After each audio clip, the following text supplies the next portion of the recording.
點樣超越思維嘅覺知，跟住回到當下嘅心靈能量心靈力量。啱啱之前個 video 講咗啦，就係如果當我哋打開我哋嘅心靈能量，起碼都有5000倍先。咁如果個頻率再高啲，即係話譬如你個修煉嘅時間、你嘅頻譜、你嘅能量再高啲嘅時候咧，就會多過5000倍喎。咁喺一個狀態底下咧，我哋嘅思維咧係會干擾我哋嘅心靈能量嘅喎。點解啊？譬如我哋已經吸啖氣，而家我用個心去同大家傾偈。咁而家咧，我吸啖氣，我用個腦去同你傾偈。我而家用個腦去同你傾偈，我個心係冇被共振。你有冇覺得你個心係被共振㗎？如果有嘅，請舉一舉手。如果你話冇喎，係啦。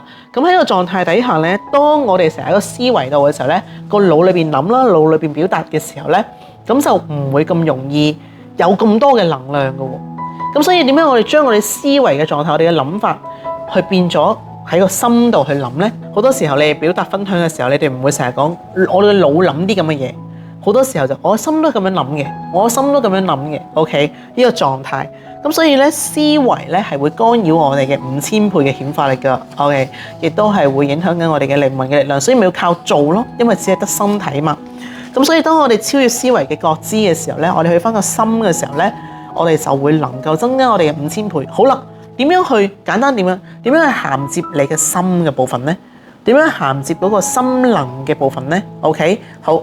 點樣銜接心能嘅部分就回到當下嘅力量咧？回到當下嘅力量咧，就係嗰個當下。呢個當下喺個當下裏邊咧，我而家分享緊信息俾你知道。喺個當下裏邊，我分享緊信息俾你知道，我係冇其他嘅雜念嘅。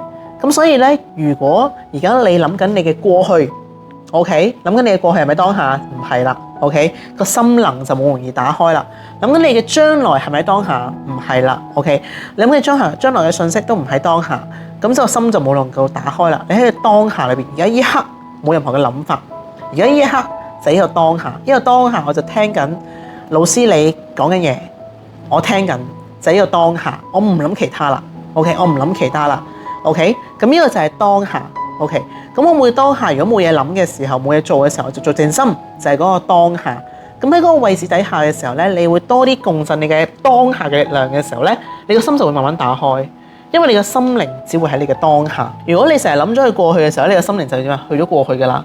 如果你成日諗將來嘅時候，你嘅心靈就去咗將來㗎啦。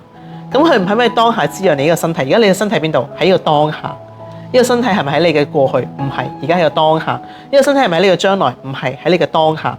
咁所以，如果當你嘅心都諗喺當下，你飛走一啲你嘅思維嘅過去嘅思維同埋將來嘅思維嘅時候，你就喺當下，你個身體同你嘅心靈就點啊？合一。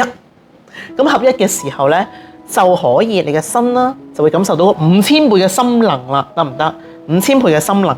咁嘅時候咧，你個力量就會變大。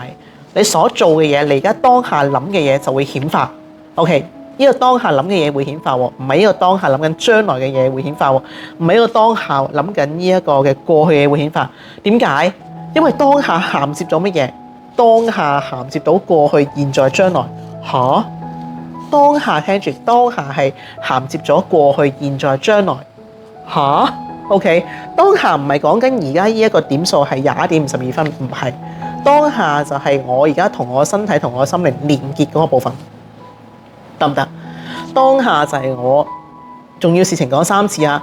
當下就係我而家嗰個身體同我心靈連結呢一刻。OK， 當下咁我就會連結咗個5000倍心能啦。OK， 咁所以咧，我哋要做多啲 meditation， 做多啲練習。